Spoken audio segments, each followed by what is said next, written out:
Bom dia! Muito bom dia! Estamos aqui nessa terça-feira, dia 19 de maio, com muito carinho para receber vocês nesse café com o Evangelho.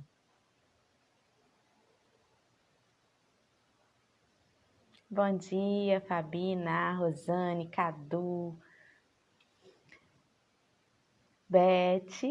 Oi, Carla, seja bem-vinda.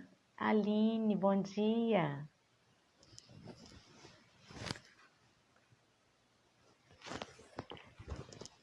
Muito bom dia a todos. A Joana Célia, que acabou de entrar, e o Tiago, que chegou aí também. Bom dia.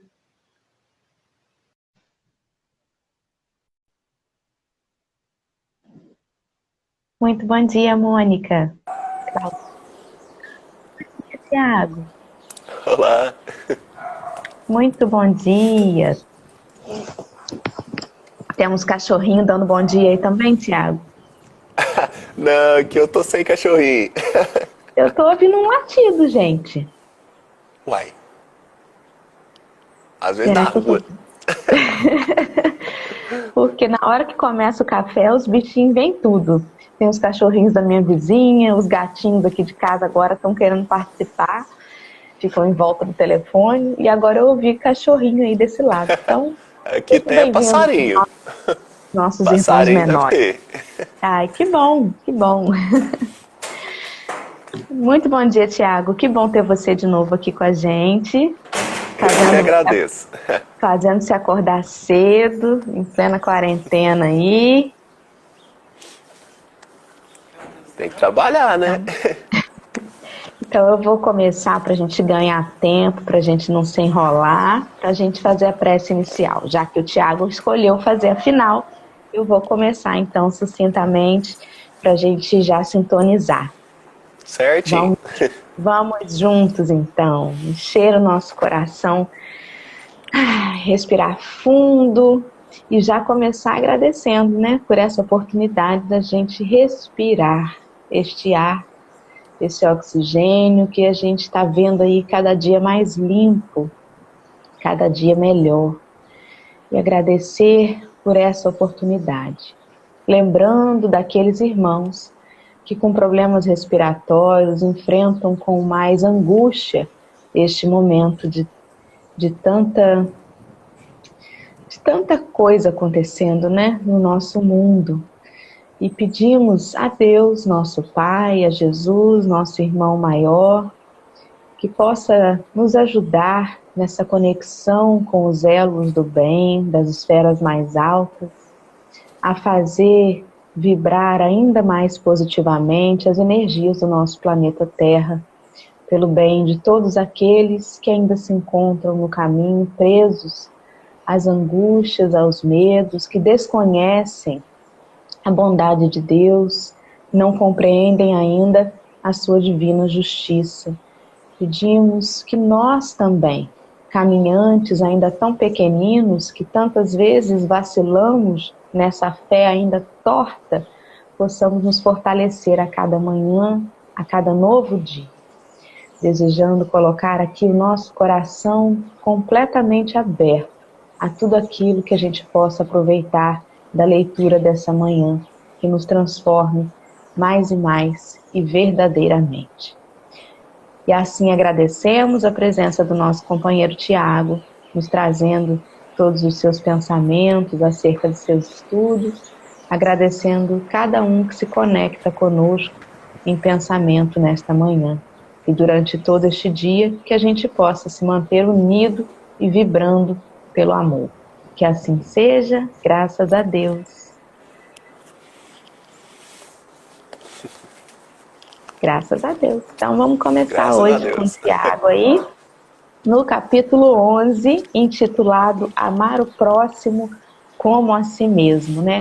Que pelo título já nos dá assim uma ideia do que veio nos mostrar a mensagem de Jesus, né? Do que ele veio tirar da essência de tudo aquilo da lei mosaica, né? E o que ele veio simplificar para a gente.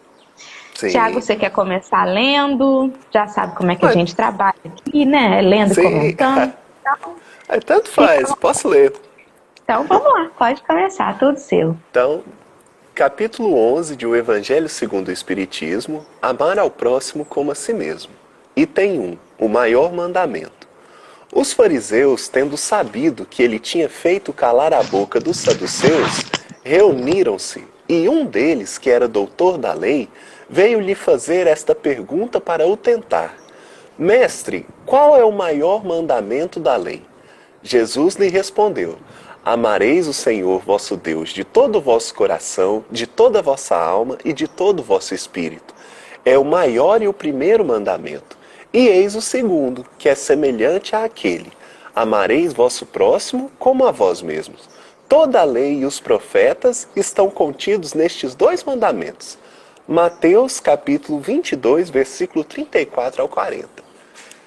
Então isso aqui é o item 1, né, que nós encontramos aqui no Evangelho segundo o Espiritismo, mas que na verdade é uma citação do evangelista Mateus.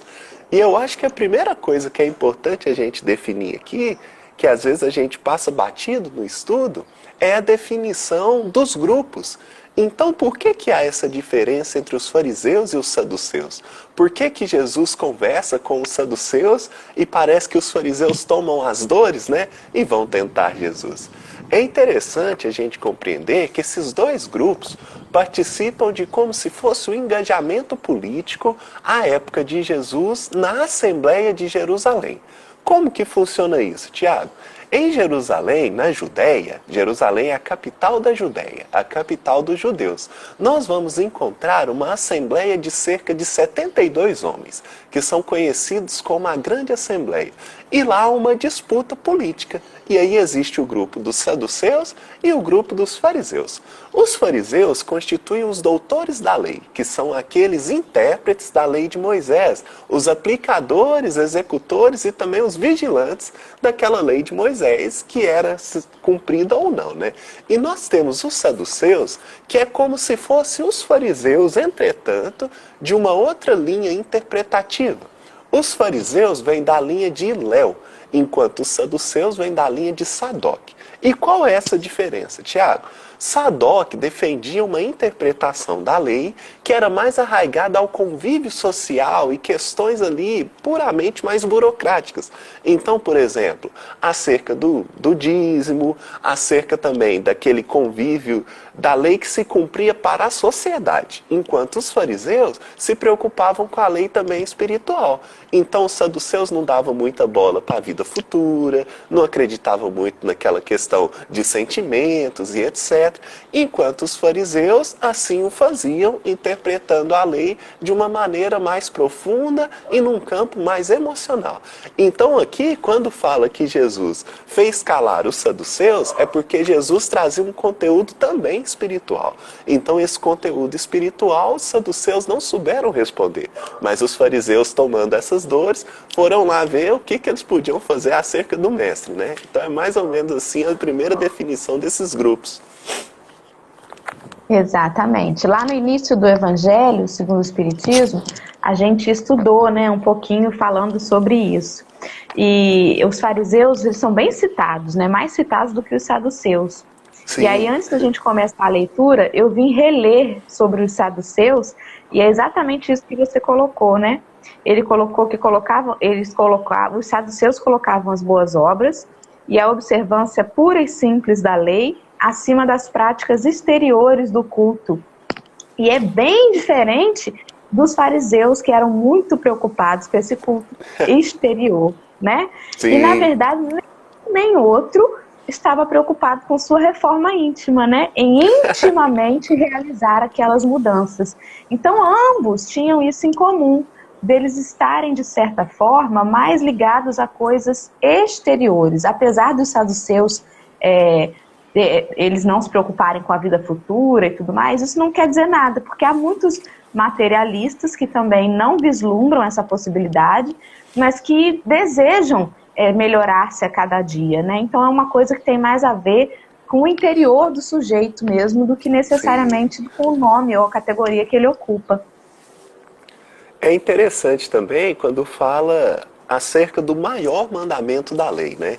Então eles questionam Jesus de algo que tem um privilégio acerca de outro, que está acima num comparativo a outros mandamentos. E aqui a gente vê que Jesus ele estudava a lei de Moisés. Então às vezes a gente fala assim, mas poxa vida, nós não devemos estudar o Antigo Testamento e tudo. Mas Jesus estudava e conhecia. Tanto é que ele nos diz, né, que não veio descumprir a lei, mas dar cumprimento. E aí nós somos surpreendidos, pois muita gente acredita assim, e jura de pé junto, que o mandamento de Jesus é amar ao próximo como a si mesmo. Mas esse é um mandamento que já existia, tanto na história do povo judeu quanto na história do mundo, juntamente com o amar a Deus sobre todas as coisas. Então, dentre a lei, que é a lei de Moisés, que constitui aquele Pentateuco mosaico do livro de Gênesis, de Êxodo, livro de Levítico, Números e Deuteronômios, nós vamos encontrar as leis do povo judeu. E dentre essas leis, a gente tem lá no livro de Deuteronômio, capítulo 6, versículo 5, este primeiro mandamento, que é acerca do amar a Deus sobre todas as coisas. Então, no livro de Moisés já se encontra esse dizer. E nós vamos ver esse segundo mandamento, que é amar ao próximo como a si mesmo. Pasmem, Moisés falou. Então a gente pensa que Moisés é lei de talião, e olho por olho, dente por dente, mas lei de Moisés é lei de amor também. Amar ao próximo como a si mesmo. Está no livro de Levítico, capítulo 19, versículo 18. Então nós já encontramos aqui os dois maiores mandamentos da lei de Deus contidos nos ensinos de Moisés, que é muito mais ampliado do que aquilo que nós imaginamos ser os 10 mandamentos. Com certeza, mas é porque também eles modificaram muito para que essa lei mosaica atendesse às conveniências daquela época, né? Então, muita coisa daqueles mandamentos tinha a profundidade dessa ligação com Deus, mas muita coisa também foi utilizada para conter aquele povo ainda muito embrutecido, né? Sim, a gente tem até o Paulo colocando em uma de suas cartas que eram os escravos da mitzvot. Mitzvot são as 613 leis do povo judeu. Então vai desde o amar a Deus sobre todas as coisas, até, por exemplo, não comer carne de porco, não cortar o cabelo. Então você escolhe qual que você quer usar. Mas assim, você tem um repertório vasto. E aí tem algumas pessoas que escolhem umas leis mais externas do que as leis mais intimistas. É quando Jesus vai questionar, por exemplo, acerca de uma que indicava lavar as mãos. Por que nós temos leis que parecem leis higienistas, leis de saúde e não apenas leis religiosas? Mas é porque naquela época a gente não tinha prefeitura, a gente não tinha um hospital muito bem colocado, era tudo que funcionava no templo. Então você não tinha uma jurisprudência. Aí mais ou menos assim, Jesus cura um leproso. Não está tudo bem. O leproso tem que ir até lá no templo e mostrar que está curado, porque senão as pessoas acham que ele não foi curado. E como lá no templo, que tem como se fossem os oficiais de justiça, que emitem um certificado, você não é mais leproso, pode conviver na sociedade. Se Jesus cura e ele não vai lá no templo, ele continua sendo tratado como leproso, mesmo sem ter a lepra. Então Jesus fala, ó, agora você passa lá no templo e deixe que o sacerdote te avalie. Mas é por conta da falta dessas outras instituições. Vale até a curiosidade, porque, por exemplo, o Espiritismo não diz que é necessário que nós tenhamos o dízimo.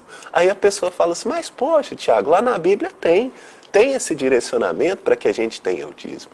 Mas hoje a gente tem os impostos, que é um dinheiro nosso que é redistribuído para a sociedade. À época não tinha isso. Então o que acontece? O dízimo anterior é como se fosse o nosso imposto de hoje, porque o templo também era a prefeitura. Então você direcionava ali os seus recursos para o âmbito de todos. E hoje a gente já faz isso. Então não é necessário esse dízimo no sentido de uma obrigação. É lógico que o Kardec dá os indicativos, né, em um livro dos médios, que os membros da casa devem colaborar sim com suas finanças, mas aí é de uma outra forma. Não é apenas os participantes, mas sim os coordenadores. Então a gente vê uma diferenciação nisso aí. Como é importante, né? A gente conhecer o contexto das coisas, das histórias, para que a gente não siga fazendo as mesmas coisas em um contexto completamente diferente, né? Muito Sim. importante a gente buscar esse conhecimento. Aí a gente vê... Aí a gente vê Jesus... Não, tá tudo bem. Aí a gente vê Jesus colocando, né? que não é o que entra pela boca que envenena o homem, né? Mas sim o que sai do coração, porque alguns ali estavam preocupados com lavar as mãos, enquanto Jesus estava preocupado com os sentimentos. Só um exemplo do contraste dessa lei, que é vista exteriormente e aquela que é aplicada interiormente. Isso me fez recordar a passagem, eu até comentei ontem, eu estava lendo isso, não que eu decore não, mas é porque eu estava lendo isso, e aí eu lembro muito recentemente que estava no Evangelho de Lucas, eu acho que era no capítulo 6, aí eu já acho, que fala sobre quando ele foi interrogado, né, se ele podia curar lá a mão do rapaz no dia de sábado, né? Era bem semelhante esse pensamento também. Por que não pode fazer o bem só porque é dia de sábado, né? Que é o homem da mão mirrada, né? É isso mesmo. Exatamente. Vamos lá? Vamos lá. Então, item 2. Fazei aos homens tudo o que queríeis que eles vos façam, porque é a lei e os profetas. Idem, capítulo 7, versículo 12. Tratai todos os homens da mesma forma que quereríeis que eles vos tratassem. Lucas, capítulo 6, versículo 31. Então aqui é um paralelo, né, a um desdobramento desse amar ao próximo como a si mesmo, no sentido da gente preservar nossa conduta de acordo com aquilo que nós gostaríamos, né, que nós fôssemos tratados, daquilo que a gente gostaria de receber também. Então é apenas uma paráfrase que Kardec está trazendo para que a gente tenha um comparativo de outros momentos que Jesus também colocou isso, entretanto num contexto diverso. Exatamente. E como que cada um fala, né, a mesma coisa, mas com palavras diferentes.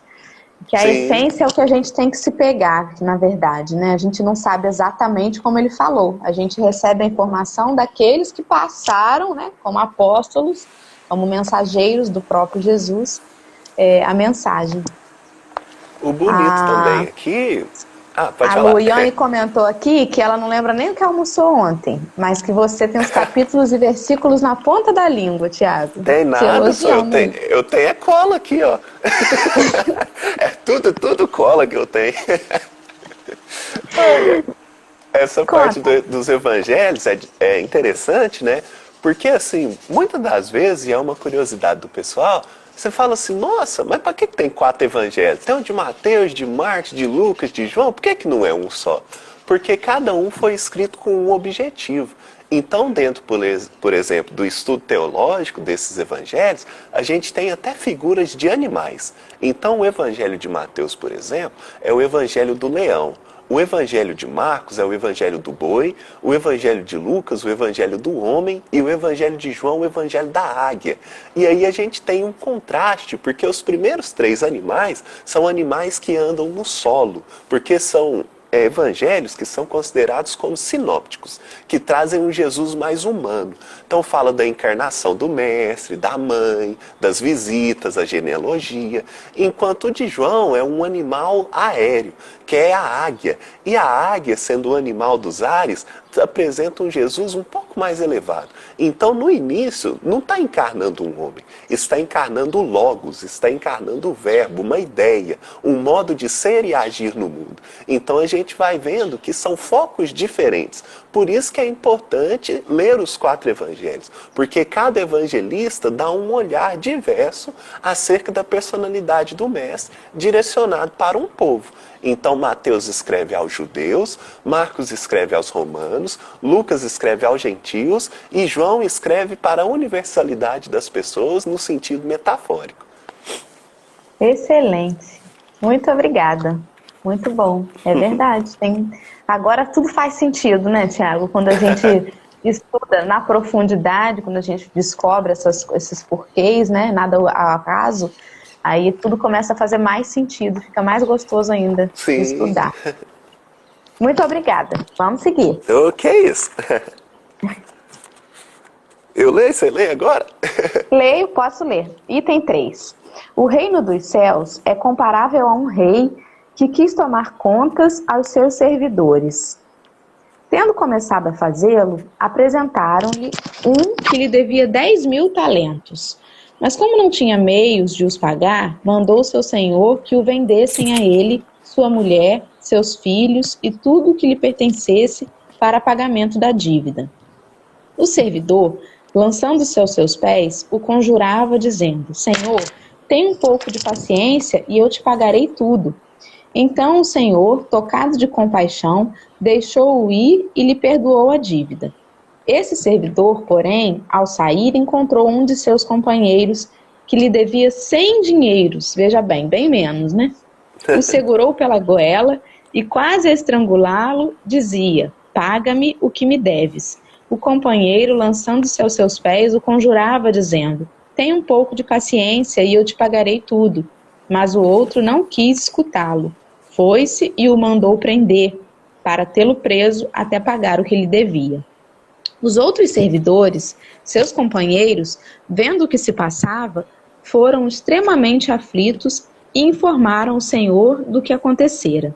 Então, o Senhor, tendo mandado vir à sua presença aquele servidor, lhe disse: Mau servo, eu te havia perdoado tudo o que me devias porque me pediste. Não estavas desde então no dever de também ter piedade do teu companheiro, como eu tive de ti? E o Senhor, tomado de cólera, o entregou aos verdugos, para que o retivessem até que ele pagasse tudo o que devia. É assim que meu Pai, que está no céu, vos tratará, se não perdoardes do fundo do coração as faltas que vossos irmãos houverem cometido contra cada um de vós. Se a gente for ler isso aqui, assim, levar muito ao pé da letra, né, essa parábola que ele propõe, a gente pensa assim: nossa, mas o Senhor vai agir comigo de uma forma muito impiedosa, né, também, né? Não é para perdoar 70 vezes 7, gente. No primeiro erro que eu faço, ele já me condena aos verdugos, né? E a gente tem que tomar cuidado com isso, porque é justamente um formato para que facilite a compreensão daqueles ali naquele momento, eu imagino, né? Para que a gente compreenda que a gente não está fazendo um favor para o outro quando a gente dá o perdão, né? Mas que, embora a gente não lembre por conta do véu do esquecimento, sabe Deus o que a gente já não fez, né? E quantas vezes a gente não foi perdoado, né? Tanto é que a gente está aqui de novo e teve a oportunidade da presente encarnação, porque senão a gente não teria sido perdoado, né? A oportunidade da vida, né, da encarnação, é justamente esse perdão de Deus, essa oportunidade que Ele dá da gente se refazer, da gente reviver e construir de novo tudo aquilo que a gente andou destruindo. Tem uma parte também que nos ajuda, que é um conhecimento interpretativo acerca da estrutura do Evangelho de Mateus. Então a gente tem 3 discursos de Jesus em parábolas. Esse é o segundo. E cada um desses discursos, o evangelista Mateus posiciona com um foco. Porque a gente não imagina, às vezes, igual quando nós estudamos o discurso em parábolas da apresentação do reino, que é no capítulo 13, onde Jesus emenda 7 parábolas. Você fala assim: não, mas tá doido, eu não entendo uma. Pensa a cabeça do povo, se Jesus falar 7 de uma vez, não entender mais nunca. Mas é porque Mateus separa de maneira didática. Então aqui nós estamos no segundo núcleo de parábolas de Jesus. E elas são separadas da seguinte forma. As primeiras parábolas, nós temos as 7 parábolas de apresentação do reino. É onde fala de parábolas de esperança. Então é onde nós encontramos, por exemplo, a parábola do semeador, a parábola do joio e do trigo, a parábola do grão de mostarda, a parábola da rede, a parábola do tesouro, a parábola da pérola. São todas parábolas que vão dizer o seguinte pra gente: olha, tem uma semente que deu errado, a outra cai na beira do caminho, a outra cai em meio aos galhos secos, a outra nos espinhos, etc. Mas a que cai no certo dá bom demais, gente. 30, 60, 100. Você fala: que maravilha. Ó, tem um grãozinho de mostarda, é pititinho, mas se você plantar certo, dá uma árvore grandona, você fala: que coisa mais boa. Então são parábolas de esperança. Mas nós temos agora, e é onde se encontra essa parábola do devedor implacável, um segundo núcleo, que são parábolas que vão trazer para nós a oportunidade do perdão. E depois nós temos as parábolas que são do terceiro núcleo, que são parábolas de consequência, como por exemplo a parábola dos talentos. Então você tinha, você não usou, perdeu. A parábola das 10 virgens, então você foi avisado, você não manteve o óleo, perdeu. Essa não. Essa é assim: você errou, você está devendo, você ganha perdão. Então, o que que acontece? É mais ou menos uma estrutura de uma escada. No primeiro degrau, Jesus está falando para a gente, bom ânimo, animação, estamos começando o trabalho aqui, no começo você erra, mas vai dar certo, você tem que ter esperança, vai ser muito bom. Tanto é que ele explica a parábola do semeador, a parábola do joio e do trigo, pois são as primeiras, as únicas que ele explica em todo o seu evangelho. Depois a gente vai ter essas parábolas, que são as parábolas do perdão. Ou seja, se eu comecei, é provável que eu cometa um equívoco, mas está tudo bem. Então, se eu me perder, calma, eu vou deixar as 99 ovelhas e vou atrás de você, está tudo bem. Se eu, às vezes, me desvencilhar ali, né, é onde entra, salvo engano, a parábola do filho pródigo também. Calma, ainda tem lugar para você. Então nós vamos te buscar, você vai ser recebido de novo, vai dar tudo certo. Então aqui, nesse do devedor implacável, é porque ele tinha uma dívida grande. Mas ele conversa com o Senhor o perdoa. Então são parábolas de perdão. Mas aí depois, lá na frente, são as parábolas de consequência. Então aqui a gente está como se estivesse dando um pulo. Você recebe o perdão, mas aí tem as consequências, porque você tem mais responsabilidade diante daquilo que você adquiriu. É por isso que essa parábola do devedor implacável, a gente vai encontrar como sendo uma representação da nossa vida, né? Onde, por exemplo, eu ganho muitas coisas, eu ganho muitos favores, eu sou abençoado com a graça de Deus, a gente brinca, né? Entretanto, eu não consigo dar 1/10 parte daquilo que eu recebo, porque ele devia 1000 dinheiros, é interessante o termo, né? Enquanto o outro devia apenas 100 aí. Sim. E a gente imagina que não somos observados. Então, às vezes, nós ganhamos diversas dádivas e nos é pedido um pouquinho. Mas não é apenas um pouquinho, o símbolo ainda é um pouco maior. É mais ou menos assim, olha, Deus sempre vai nos pedir menos do que Ele nos dá. Então a gente está sempre no lucro, a gente está sempre com mais. Entretanto, mesmo esse menos que o Senhor nos pede, a gente não é capaz de compartilhar. Por isso que é uma parábola para a gente refletir, porque era para ele dar fluxo ao perdão. Eu fui perdoado, agora eu perdoo, porque é uma parte muito menor, mas ele não deu esse fluxo. Então, dentro do Evangelho de Mateus, é esse segundo núcleo de parábolas. Exatamente. E como que a ideia vem sendo construída, né? Porque no capítulo anterior a gente falou sobre essa bem-aventurança da misericórdia, falou sobre o perdão, falou sobre o argueiro, né, no olho do irmão. E tem como que tudo isso vem agora ser completo com essa leitura que a gente está tendo hoje, né? Porque o amar ao próximo, ele é praticamente impossibilitado se a gente ainda está travado lá no que está propondo o capítulo anterior do Evangelho. Se a gente ainda não perdoa, se a gente ainda se preocupa mais com o cisco, né? Porque, olha bem, a comparação do 100 para 1000 é isso, né? Ele não percebeu a trave que ele foi perdoado e está ali cobrando o cisco do irmão, né? Isso era até uma disputa que acontecia muito e a época de Jesus tinha um problema, porque eram duas correntes interpretativas. Porque se Moisés já dizia que era possível, que era preciso, né, amar ao próximo como a nós mesmos, um questionamento era o seguinte, tá bom, entendi, mas quem é o meu próximo? Então a gente lembra de Jesus colocando a parábola do bom samaritano. Mas por quê? Porque era um questionamento real, um questionamento costumeiro. Porque o povo hebreu, eles faziam bem ao próximo. Mesmo a época de Moisés, você imagina, não, o povo só queria era ganhar dinheiro, era isso, era aquilo. Não, o pessoal era gente boa. Quando a gente estuda, por exemplo, o livro A Caminho da Luz do Emmanuel, a gente vê que o povo hebreu era um povo muito espiritualizado, muito bom, gentil, entretanto, só para os seus irmãos de raça. Então a gente vê as dificuldades que eles tinham com os gentios, que eram os povos pagãos. Por quê? Porque eles não eram próximos. Então era mais ou menos uma pessoa muito bem intencionada, mas que acreditava na questão da escravidão, né? Vamos pegar assim. Então você é bom para aquele que você acredita estar no seu nível. Para aquele que você acha que é diferente, uma etnia diferente, ele é abaixo, ele não é um próximo. Então ele é alguém digno de ser escravizado e etc.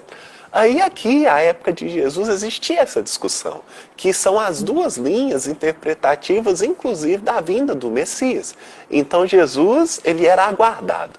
Entretanto, tinha uma parte que aguardava um Jesus, um Messias, um Cristo, que iria vir para guerrear, que iria conquistar através da força física. Enquanto tinha uma outra corrente que já acreditava que era alguém com preceitos morais novos. E essas correntes se debatiam. E aí tem uma mensagem do Emmanuel, que é muito interessante, que ele vai comentar justamente sobre esse amar ao próximo como a ti mesmo. E chama o próximo. E aí está no livro Assim Vencerás, capítulo 3. E aí o que acontece? Nesse livro, ele vai colocando acerca desse próximo e ele fala o seguinte, que o próximo é cada coração que está próximo a mim. Não tem um próximo assim, é o meu irmão, é a minha esposa, é o meu sobrinho. Não, é qualquer pessoa que se acha mais próxima a mim por divina sugestão do amor no caminho da vida. Então aqui, qualquer pessoa que estiver no meu convívio naquele momento, ele é o meu próximo mais próximo. Por quê? Se a gente tivesse isso bem colocado para todos, não ia ser necessário que eu me preocupasse tanto com o meu semelhante. Por exemplo, vamos imaginar que alguém sofreu um acidente, é uma pessoa cara a nós. O primeiro pensamento de um pai, de uma mãe que é amorosa, é assim, nossa, eu tenho que ir lá, porque ninguém tratará tão bem o meu filho quanto eu. Mas se todo mundo tivesse a concepção de que o meu próximo é o que está mais próximo de mim, todas aquelas pessoas que são os curiosos, que a gente chama, iriam ter para aquele desvelado ali como se fosse um pensamento de um filho, como se fosse um pensamento de um irmão querido. E aí aquela mãe, aquele pai poderia aquietar um pouco a angústia por saber que as outras pessoas o tratariam com amor. Mas como não é assim, a gente se angustia. Então aqui, quando está colocando o Emmanuel, que o próximo é aquele mais próximo de nós, um dia nós teremos isso. Então eu não vou precisar me afobar todo, porque eu sei que as pessoas vão tratar com a mesma dignidade e amor do que eu trato aqueles que são os mais próximos de mim. Porque o próximo é sempre o que está mais perto, né, do meu convívio, mais perto ali do meu cotidiano naquele momento, e não necessariamente um pai, um irmão e etc. Dessa vez é no literal mesmo, né? É próximo Sim. de próximo. É aquele Próximo ali do de pertinho. Exatamente. É uma pena, né? Porque a gente ainda está um pouquinho longe disso mesmo. Se a gente for pensar, primeiro farinha pouca, meu pirão primeiro, quase sempre, né? Sim. Infelizmente, é isso mesmo. Então, vou seguir aqui o último item, que é o item 4. Certinho. Em que tem a explicação, então, do Evangelho segundo o Espiritismo, uma síntese, né, desses 3 itens que a gente leu aí. Amar o próximo como a si mesmo, fazer pelos outros o que gostaríamos que os outros fizessem por nós. É a expressão mais completa da caridade, porque resume todos os deveres do homem para com o próximo. Não podemos encontrar guia mais seguro a tal respeito do que tomar como medida do que devemos fazer aos outros aquilo que desejamos para nós mesmos. Com que direito exigiríamos dos nossos semelhantes melhor proceder, mais indulgência, mais benevolência e devotamento do que os temos para com ele? A prática dessas máximas tende à destruição do egoísmo. Quando os homens as adotarem como regra de conduta e como base de suas instituições, compreenderão a verdadeira fraternidade e farão que entre eles reinem a paz e a justiça. Não mais haverá ódios nem dissensões, mas apenas união, concórdia e benevolência mútua. É engraçado, né? Porque sempre que ele diz assim, fazer ao próximo como a si mesmo, a gente ainda esbarra na dificuldade que a gente tem desse auto-amor, né? Sim. Da gente, já dentro da gente, essa capacidade de amar. Porque muitas vezes a dificuldade que a gente tem de dar ao outro é justamente por a gente não conseguir achar dentro da gente. Quantas pessoas às vezes são amargas, né? São assim, pessoas endurecidas, porque justamente não encontram dentro de si essa capacidade de amar, né? De se amar, né? Provavelmente são pessoas que também agem com muita rispidez consigo mesmas, são pessoas que cobram demasiadamente de si. Então é muito importante a gente frisar esse finalzinho, como a si mesmo, né? Porque Sim. como que eu tenho me tratado? Como que eu tenho me perdoado, né? Para que eu possa realmente fazer isso pelo outro. Porque é importante também isso. É um movimento interior que vai provocar essa mudança externa. Tantas vezes a gente vê assim, nossa, mas fulano se preocupa mais com os outros do que consigo mesmo. Aí eu agora paro para pensar, será que é uma preocupação genuína? Porque como que a gente vai estar se doando tanto aos outros e esquecendo de si, né? A gente não vai estar fazendo bem nenhuma das duas coisas. Sim. É interessante, né? Porque uma vez eles perguntaram para o Chico acerca da mediunidade. E aí, como que funcionava esse trabalho e tudo, né? E aí o Chico falava assim, olha, a mediunidade é que nem com um avião. Primeiro você tem que fazer o aeroporto, para depois eles pousar. Mas qual que era o ensinamento disso, né? Não adianta nada eu querer um trabalho assim vinculado com a espiritualidade superior se a base em mim não estiver boa, se a base em mim não estiver construída. E essa base quer dizer a nossa saúde mental, espiritual, física, que é esse cuidado e esse amor que nós vamos tendo conosco mesmo, né? Então, quando coloca amar ao próximo como a si mesmo, né, é também essa reflexão de que nós somos importantes, somos filhos de Deus e que nós só damos o que nós temos. Então, não é possível que eu dê amor se eu não tenho ele em mim. Porque, na verdade, Sim. tudo que nós fazemos é dar fluxo.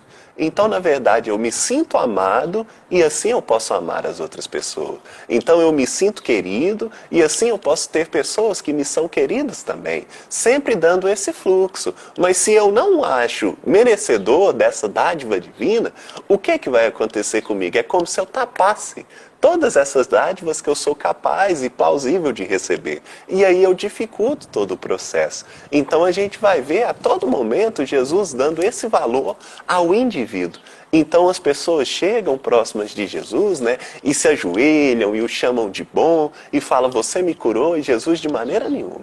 Jesus sempre diz assim, foi tua fé que te curou, eu não sou bom, é você quem fez isso, foi a tua fé que te salvou. Então Jesus falando assim, mas calma, se não houvesse o seu valor, o seu querer, o seu desejo, eu não poderia fazer nada, porque você é precioso também.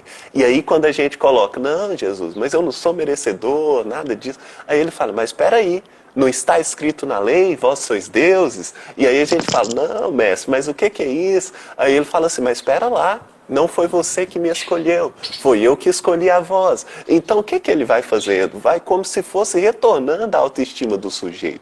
Porque Jesus falava para as pessoas oprimidas. Então Jesus sempre prefere os pequeninos. Então ele falava para os enfermos, ele falava para os velhos, ele falava para as pessoas que tinham perdido os entes queridos, as viúvas, os viúvos, as crianças. Então era gente que a sociedade desprezava. E nós sabemos que essa pressão social impacta no indivíduo. Então era gente que andava cabisbaixa, que não acreditava em si mesmo. E Jesus fala, não, pera lá, eu louvo a Deus, como está descrito na Bíblia. Eu louvo a Deus, pois Ele oculta conhecimento dos sábios e revela aos pequeninos. Então Jesus mostrando ali desse valor que cada um de nós tem, né? Isso é muito bonito. Exatamente. E como que ele nos pede para segui-lo, conhecendo as nossas limitações, né? Ele não diz assim, fica primeiro aí perfeito, depois você vem e me segue. Não.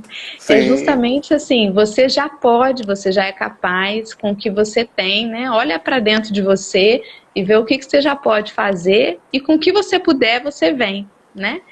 Ou seja, se ele enxerga isso na gente, né? Por que a gente ainda tem dificuldade de enxergar? Às vezes é aquele orgulho velado, né? Também, da gente querer ser já a pessoa mais perfeita e perceber nas nossas sombras que a gente não é, e aí a gente se põe para baixo. Enfim, tem a mente humana, né? A psique ainda tem várias armadilhas para o ser humano.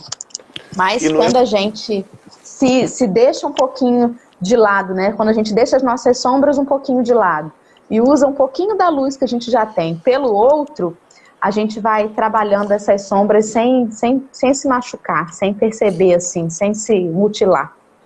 Sim, e o Evangelho tem uma lição oculta acerca disso, né? Porque às vezes a gente imagina que os discípulos são perfeitos, que tá todo mundo anjo e tudo, né? E aí a gente vê, vamos pensar nós, todos nós temos defeitos. E nós sabemos, mas às vezes nós negamos. Nós negamos para as pessoas e negamos até para nós. E aí vamos imaginar que chega uma pessoa que você considera muito e fala assim, olha Dora, você tem esse defeito.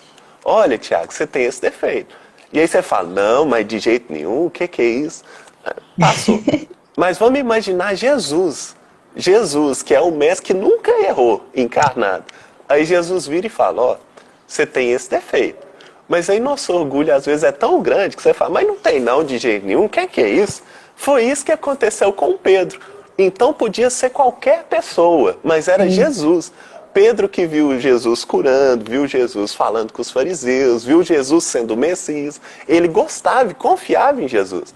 Jesus chega e fala assim, Pedro, hoje o Satanás vai te chamar para joeirar com ele, e você vai cair.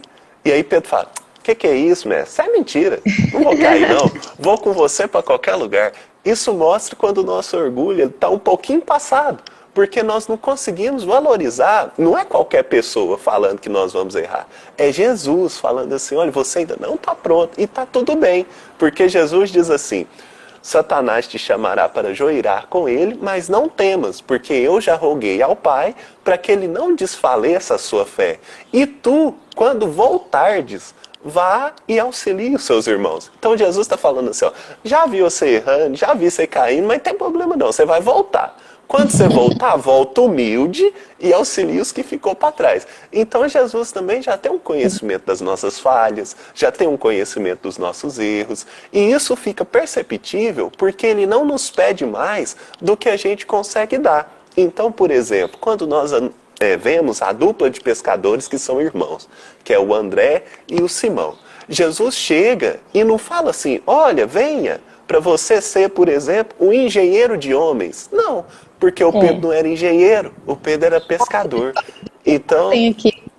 isso, então Jesus coloca, ó, vem, você será pescador de homens. Ou seja, é algo que você já sabe fazer. Jesus não vai te pedir mais do que isso. Aí ele chega para Levi, que era publicano, cobrador de impostos, fala assim, olha Levi, tu recolhes os bens da terra, queres recolher os bens do céu? Então Jesus vai sempre pedindo a nós e nos colocando na obra com coisas que nós já somos aptos a fazer. Porque caso contrário, nós nos sentiríamos inferiores, humilhados, não adequados, e Jesus não trabalha com isso. Então ele sempre vai nos pedindo coisa de acordo com aquilo que nós já sabemos fazer. Então isso é muito bonito, porque mostra um respeito e uma consideração pelaquilo que a gente é, pelaquilo que a gente faz.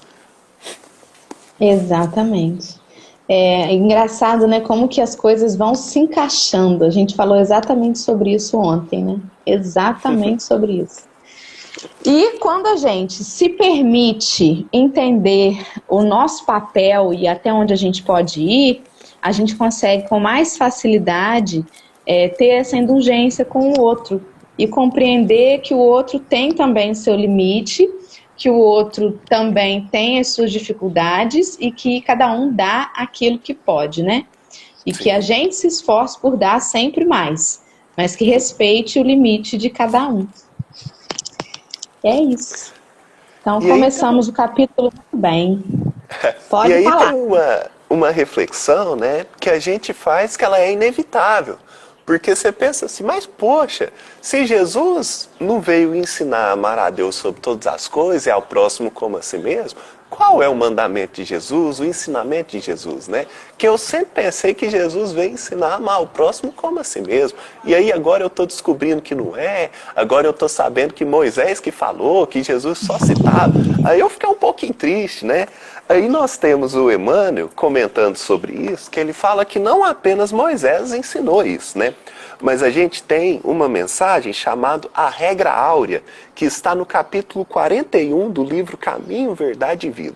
E de maneira resumida, ele fala que os persas já conheciam, que era fazei como quereis que vos façam, que os chineses já conheciam, que é o que não desejais para vós, não façais para outro. Os egípcios já conheciam, que é deixai passar aquele que fez aos outros o que deixava passar para si. Os hebreus também, os gregos. Então ele coloca que muita gente conhecia essa regra, que é a regra áurea, ou seja, serve para todo mundo. Entretanto, ele vai falar o seguinte: com o mestre, essa regra é uma novidade. Aí você fala, uai, mas como assim, se todo mundo já conhecia? E aí ele diz, porque Jesus a ensinou exemplificando, e não com virtudes parciais, mas em plenitude do seu trabalho, de abnegação e de amor.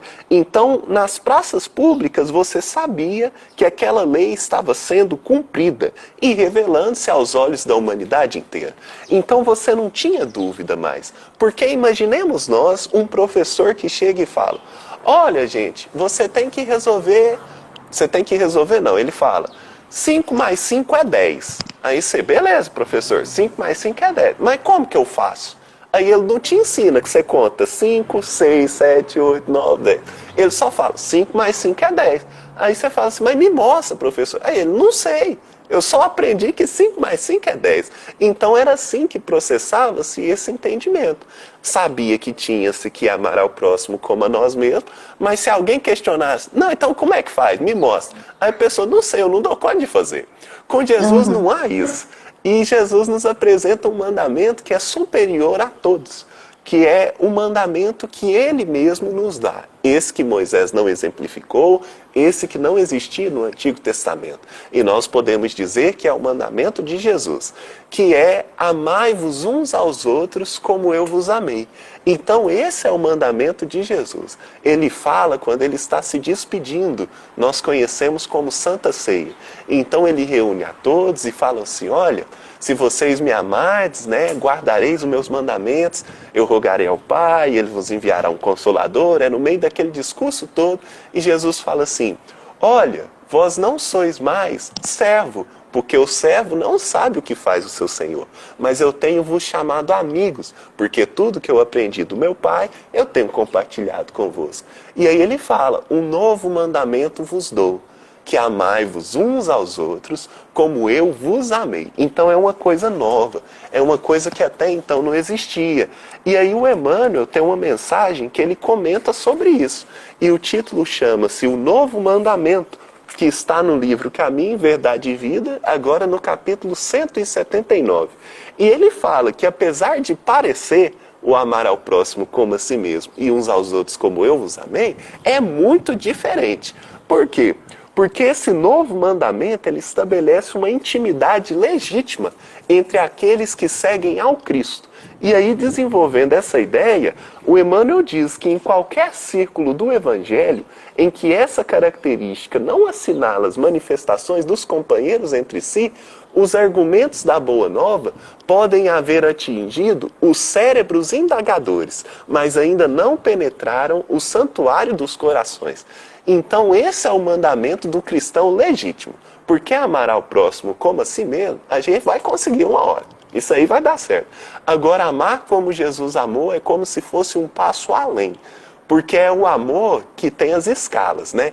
É o amor ágape, é aquele que se dedica ao outro, mesmo que às vezes em sacrifício de si mesmo. Mas é lógico que é uma escada. Então não dá para eu sacrificar a mim mesmo e amar ao outro, se antes eu não consigo nem me amar e ter uma compreensão disso.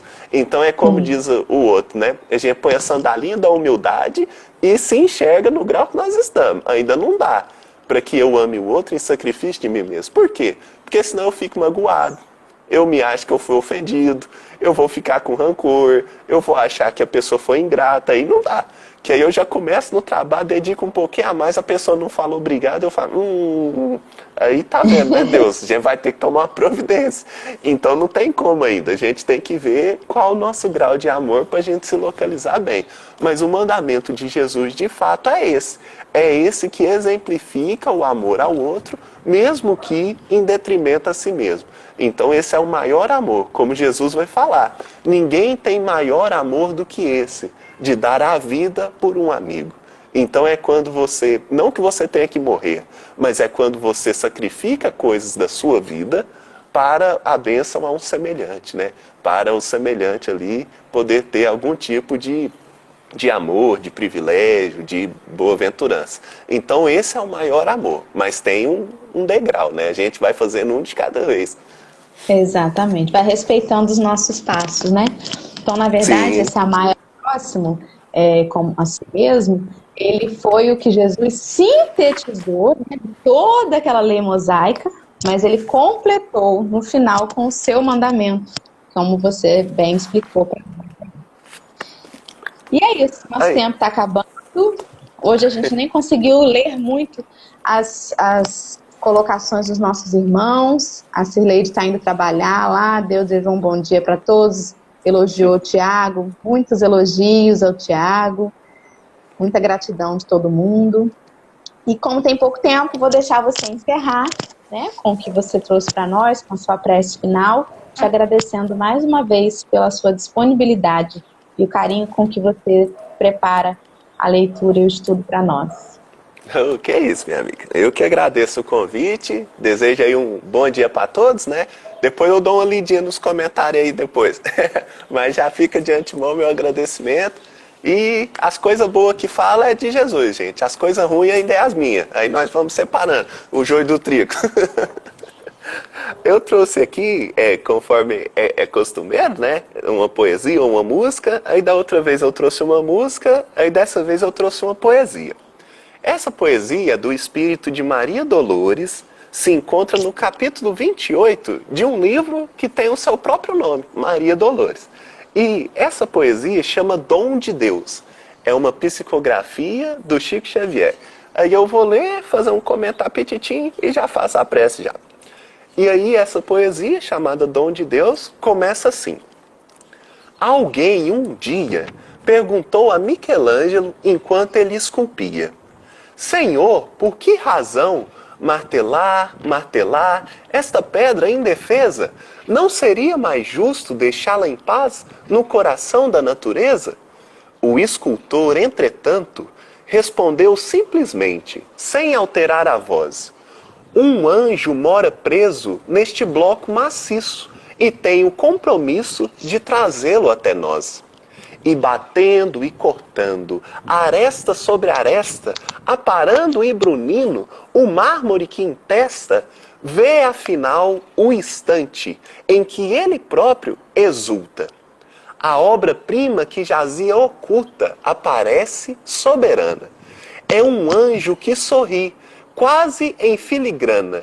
Uma pedra, por fim, se transforma, com prodígios de forma, em requintes de luz e de beleza humana.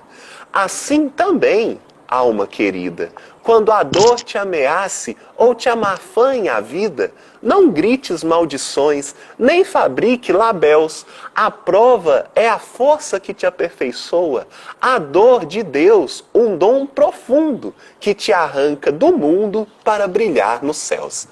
Então é mais ou menos isso, né, que a Maria Dolores vai trazendo para nós e que tem tudo a ver com esse amar ao próximo como a nós mesmos, porque nem sempre vai ser agradável. Tem hora que é mais ruim, tem hora que você não quer amar não, tem hora que você quer falar assim, esse aí tem que ser vingado. Esse aí, se Caim é vingado 7 vezes, esse aí é 70 vezes 7 e pronto, nós tem que descer a correia nele. Não merece meu amor, não. Mas o que acontece? Amar ao próximo como a si mesmo não é uma visão muito romântica. Não é uma coisa muito bacana, não. Tem dia que vai ser muito ruim. Você vai falar assim, nossa senhora, como é que eu gosto desse traste? Como é que eu gosto dessa pessoa? Você me trata mal, se isso, aquilo. Se eu fosse Jesus, eu não ia aguentar. Mas é o que nós estamos vendo aqui? Que de fato esse processo, que às vezes assim não é o mais prazeroso de todos, faz parte de um projeto divino, que é o que nos vai nos ensinando a ser cada dia um pouco melhor, a nós tolerarmos uns aos outros, né? como está colocado no próprio Evangelho segundo o Espiritismo, amai os vossos inimigos, não é você chamar para jantar, não é você dar um abraço, é só você não querer matar a pessoa. Então ela te fez o mal, você não vai querer matar ela, você vai falar, fica aí no seu canto, eu fico aqui no meu. Um dia eu vou conseguir conversar com você. Então tem essa parte dolorosa disso tudo. E foi com esse objetivo que eu quis trazer essa poesia. Agora eu vou fazer a prece, senão daqui a pouco o Instagram já corta nós, né? Então, vamos mentalizar a imagem do nosso irmão e amado Mestre Jesus, agradecendo a Ele a oportunidade da vida, de estarmos aqui, e pedir para que através dele, dos seus ensinamentos, nós consigamos cada vez mais nos aproximar de Deus, que é o nosso Pai e Mãe nos céus. Muito obrigado, meu Pai, pelo dia de hoje, pelo dia de ontem. Peço para que o dia de amanhã seja cada vez melhor. Sobretudo, meu Pai, gostaria de agradecer pelas nossas famílias, esses espíritos benditos que toparam a jornada reencarnatória conosco, tolerando os nossos muitos defeitos e podendo comemorar nossas poucas qualidades. Obrigado também, meu Pai, pelos laços de afeto, de fraternidade, de amizade, esses pelos quais o Senhor nos permite cada vez mais ir ensaiando ao nosso modo a lei do amor. Obrigado também, meu Deus, pelas coisas que às vezes esquecemos de agradecer. O ar que respiramos, o sol que sempre está a nascer. Peço para que no dia de hoje o Senhor bem abençoe todos os nossos irmãos, encarnados e desencarnados que estiveram conosco nesse estudo, assim como suas famílias, as pessoas e as relações queridas deles todos. E peço também, meu Deus, para que o Senhor abençoe, dando o que é necessário ao mundo, que tanto padece nesse momento de aflição na pandemia, trazendo conforto aos lares e às famílias, principalmente aqueles que estão mais delicados, nesse caso mais grave da doença física. Que o Senhor possa fortalecê-los e robustecê-los, cobrindo de conhecimento, Pai, e bem entendimento para recolher as lições que o Senhor vem prover e dar. Muito obrigado por tudo que o Senhor nos dá, hoje e sempre, e principalmente a oportunidade do trabalho. Que assim seja. Que assim seja, graças a Deus. Muito obrigada mais uma vez, Tiago, que a gente tenha uma ótima terça-feira. Amanhã quem está com a gente dando seguimento aqui é o Lucas Evangelista. Não sei se todo mundo conhece ele, mas também é um jovem de muita dedicação, de muita dedicação na doutrina. Então, que amanhã a gente esteja junto novamente aqui. Um beijo grande, muito obrigada. Uma terça de muita luz para todos nós. Tchau, Tiago. Obrigada. Tchau.